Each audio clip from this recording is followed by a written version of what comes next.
We are extremely pleased that you are here. I have a lot of questions, but I decided to go for just the one who's the most exciting for me. And that's the moments that I'm easy into the vortex. And one of the things, two things are very easy for me. One is when I'm giving psychic readings. I just decide, I line up and I'm like, yeah, clairvoyant. It's because you're receiving, not thinking. Yeah, and that's very easy. And in daily life, I'm like very expert in resisting. The other thing I really love and what I want to talk about is... Let's milk that just a little bit, because you all heard and believe how easy that is for her. And we just want to stay there for a moment to let you know that any time that you find alignment with who you are, there's an ease in the unfolding. But you say you're expert at not being that easy about other things. Yeah, I have a lot of addictive behavior, a lot of... So just think for a moment, what's the difference? When you are doing that reading, you know that it's not coming out of your mind. You know it's not coming out of your effort. You know that it's not something that you learned from your mother who learned it from her mother. You know that you're going to receive it right now, this red hot minute. Why don't you know that about everything, every day, every moment? Stay there for a moment. That's what we've been talking about in all of these hours, is that the efforting and the thinking that you've got to think it, the thinking that you've got to prove something with your thinking or compete with others who are thinking in some way. You are absolutely knowing that you are in the receiving mode, and that's why it's easy. So we're asking all of you, can't it be easy to be in the receiving mode about everything? Can't you accept that the things you want, you've launched the rockets and it's done? And can you see that the difference, the big difference in whether you're letting it in now or not, is whether you're thinking too much about it, whether you're trying to make it too much about what you're doing right now? What's at the root of that? You've been taught that you need to come here and that you need to prove to someone who isn't asking for the proof about your worthiness, about your deservability. So you're working so hard to prove it that you're not letting in the thing that you never had to prove to begin with. You never had to prove it, but somewhere along your physical trail you believed you had to prove it, and so you're trying so hard. You're wanting to do all the thinking, you're wanting to bring it about, you're wanting the credit for it, and you're wanting the responsibility of it, and you're wanting the marks on the chart for it, you're wanting the reward for it. So you've been taught that when you think hard and when you try hard and when you sacrifice hard, that then that's when you really win. And we say that's when you really put off or disallow the winning that is yours without earning. You weren't sent here to earn, you were sent here to create. You were sent by you. You weren't sent by someone else. You came here to create, you see.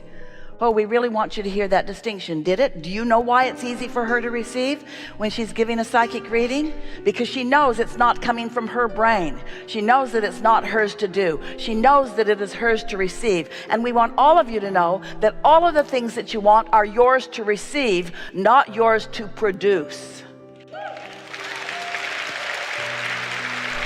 That's why when you get into that meditative state, we want you to watch the movie, not direct it, not define the characters. Don't direct it. You already did that in step one. Step one caused you to gather all of the ingredients. They're already there. And the law of attraction has made magical music about all of them, you see.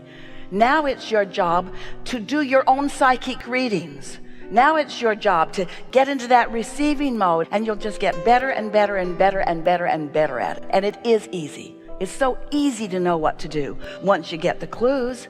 When Kate was little, she played a game with Jerry and Esther. They all liked it so much. She had a little button that she was hiding around this very large building. And she would go hide it, and then she would give them clues. She would say, "You're getting warmer. You're getting warmer. Oh, now you're getting colder." And they knew. They believed her. They believed what she was saying. Warmer was getting them closer, and it was sort of like finding you in the audience by following the clues. They always found it, and it was always delightful. And not one time ever did Kate try to trick them. Never did she say colder when it was warmer, or warmer when it was colder. She was true to the guidance, and so is your inner being. The better it feels, the closer you're getting to it, and the worse it feels, the further you're getting from it.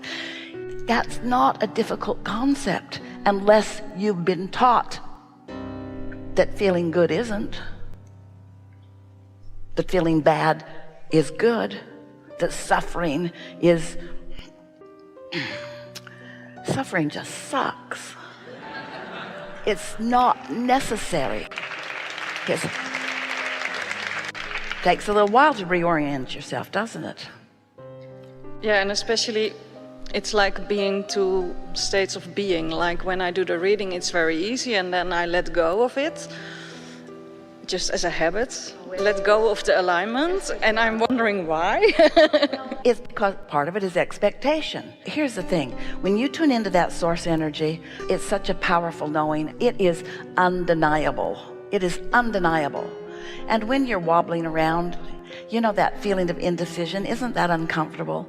But the more you tune in, and the more you know you're tuned in, and the more often you receive an impulse and you follow it, and it leads to some place that leads to some place that leads to some place, in time you will get so that you trust yourself. Esther has said on many occasions, because she loves so much the feeling of momentum at the convergence of something like this gathering. She can feel it happening. She barely slept last night. She could feel the energy of it. She loved the feeling of it. She thought I should go to sleep, and then she thought if I really needed to sleep, I'd be asleep. Why don't I just enjoy the feeling of all of this coming together? And then as it flows, there's nothing in her experience more exhilarating than being tuned, calibrated so precisely that everything that we intend, whether it's the motion of a finger or the subtlety of some words, she receives effortlessly. In other words, when she listens back, she is astonished at the flow of the conversation, not just the words, but the continuity of the meeting, the continuity of the convergence, the culmination of that which we all are as we're converging here. She likes it so much. And then she will say, I think I'm going to just get Abraham and just walk around like that all the time. Why don't I just be Abraham? Why don't I just be Abraham? That way everybody gets source, no matter what. Nobody's ever going to catch me in a bad mood or a confused mood. In other words, why don't I just be that? And we say, yeah, why don't you just be that? Why don't you tune into who you are? Why don't you be your better self, as our friend said yesterday? Why don't you be the whole of you? Well, there is a reason. You do want to explore. You came into this body to see things that your inner being does not see. You came to explore the subtle nuances of the variety, because expansion comes from that. So these two aspects of your being, this non-physical source that is you, and this leading edge creative being that is you, you came to explore the contrast, because out of it comes the new desire. And that new desire is essential to the expansion of the universe. The evolution of all species is dependent upon your ability to not be in complete connection with source energy all of the time, but instead to explore some things in order to ask for more, so that source can then focus upon the more that you have sifted and sorted from your environment. Does that make sense to you? Yes. And some of you say, well, I'm not so sure I really wanted to sign up for that. Wouldn't I rather be just non-physical energy who doesn't have to have the experience of suffering in the contrast? And we said, no one expected to come here and suffer in the contrast. When you go to a buffet where there is a lot of food to choose from, do you suffer in your choices? Oh, this is so discouraging. There are things here that I don't want to eat. They should be eliminated from the buffet. I don't want to see them. We say, just don't put them on your plate and in your mouth. Don't suffer that they exist. Just choose around them. Because in those choices, you are defining. So as you choose wanted and unwanted, as you focus and therefore choose wanted and unwanted, you refine and you define and you put out a vibrational message to the universe of what your choices are. And because you are blessed, because you are worthy, as you make those choices, source focuses upon your choices and holds them in a constant vibrational field just so that you can calibrate and tune yourself to them. Don't you love knowing that? Isn't it just the perfect environment for all of us? Isn't it? Isn't it? Isn't it? Really?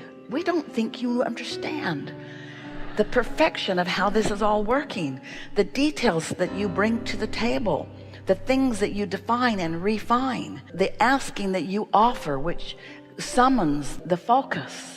Creation is about life. Creation is about the continuing of life. You are an eternal being. You can't cease to be. You can't just say, I'm going to bail out of this game. I've decided not to run for this election. You can't do that. You can't opt out of it. You're in it, and you're in it because you want the joy of being in it, the eternal, continuing discovery of your capacity to allow love and clarity and mansions